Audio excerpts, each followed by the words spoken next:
नमस्कार, मैं सुजाता सैनी और आप देख रहे हैं इंडिया स्पीक्स डेली।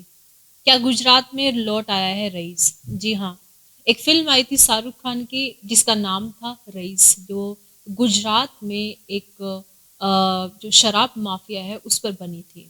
फिल्म के अंदर दिखाया गया था क्योंकि गुजरात में शराब बैन है, वहाँ शराब की बिक्री नहीं होती है। तो वहाँ पर एक व्यक्ति शराब माफिया का काम करता है, वहाँ पे लाकर शराब बेचता है।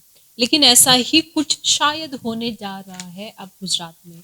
तो खबर बहुत बड़ी है गुजरात के लोगों के लिए।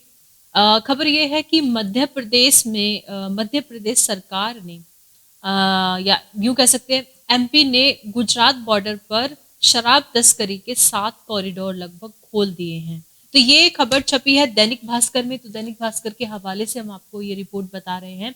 हुआ ये है कि मध्य प्रदेश की नई शराब नीति ने गुजरात सीमा से सटे हुए आदिवासी इलाकों में तस्करी के अघोषित कॉरिडोर खोल दिए हैं, ये दैनिक भास्कर का कहना है। और ये ऐसा क्यों कह रहे हैं? क्योंकि झाबुआ और अलीराजपुर जिलों में शराब दुकानों का बंटवारा 7 ऐसे समूहों में किया गया है जिनकी जिनकी प्रत्येक समूह की जो सीमा है वो गुजरात से मिलती हुई है।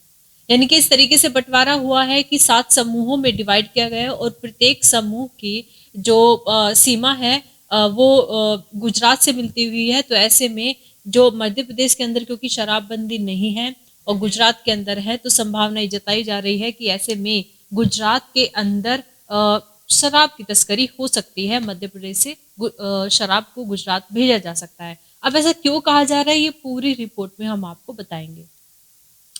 तो अभी हुआ ये है कि ये जो दुकानें हैं ये सीमा से महज 500 से 5 किलोमीटर की दूरी पर बनी हुई है गुजरात की सीमा से।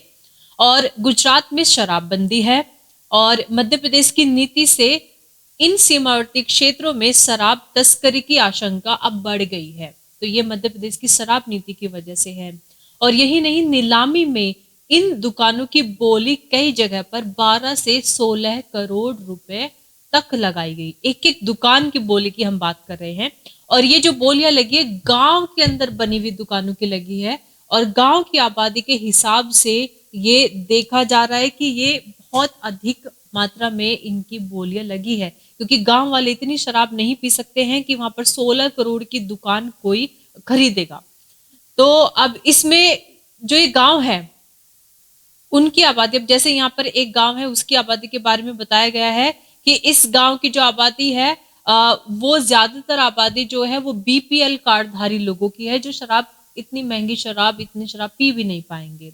तो खबर इस तरह से है कि नीलामी में इन दुकानों की बोली कई जगह पर 12 से 16 करोड़ तक पहुंची है, जबकि इन गांवों की आबादी 1500 से 5000 के बीच में है।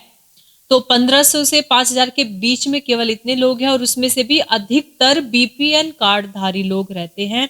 सबसे बड़ा उदाहरण है झाबुआ गाय का, सबसे बड़ा उदाहरण है झाबुआ गांव का। और इसके मंडली गांव का है जहां 2500 की आबादी है और एक शराब की दुकान 13 करोड़ में नीलाम हुई है। अब सोचिए, मैं भी गांव में बड़ी हुई हूँ, 13 करोड़ की दुकान एक गांव में बिके और इसमें 2500 लोगों की आबादी है, 2500 कुल लोग हैं और जिसमें से ज्यादातर बीपीएल कार्डधारी है। तो इतनी नीलामी, जो इतना पैसा जो दिया है 13 करोड़ रुपए, वो सीधी सी बात है कि गुजरात में उनकी होगा कि ये जो शराब जो वहां पर बेचेंगे उसको गुजरात में शायद तस्करी करेंगे, ऐसा माना जा रहा है। तो मान ले कि यहाँ कुछ आंकड़े यहाँ पर दिए गए हैं कि मान ले यहाँ की आधी आबादी शराब पीती है, तब भी हर व्यक्ति को साल में 1 लाख रुपए की शराब पीनी पड़ेगी, तब ठेकेदार के ये पैसे वसूल होंगे। सोचिए, तो यानी कि यहाँ गणित स्थानीय खपत से ज्यादा गुजरात में संभावित तस्करी के लिहाज से इतने ज्यादा रुपयों में ये दुकानें नीलाम की गई हैं और इन्हें खरीदा भी गया है।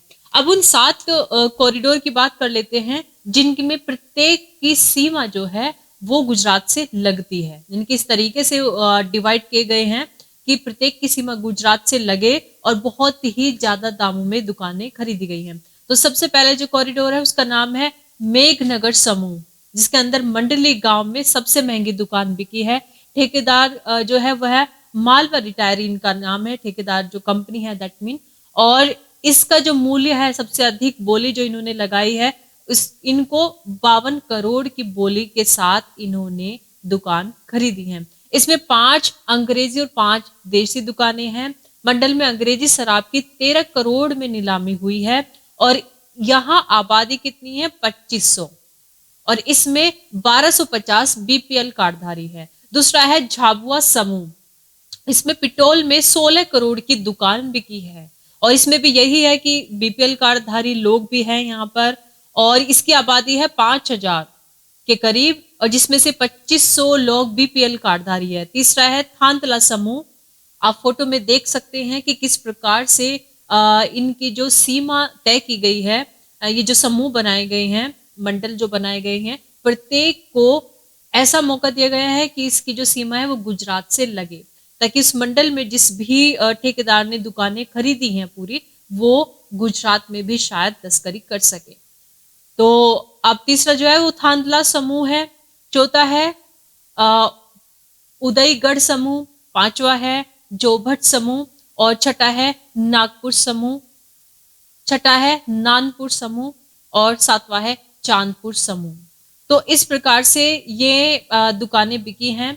अब आपको बता दें कि आमतौर पर वितरण जो होता है वो एक समूह में दूर दराज और आबादी वाले क्षेत्र को मिलाकर रखे जाते हैं, पर यहाँ पर जो हमने झाबुआ और अलीराजपुर की बात की है, उसमें हर समूह को पूरा कॉरिडोर दिया गया है। इसका स्थानीय प्रतिनिधि विरोध कर रहे हैं।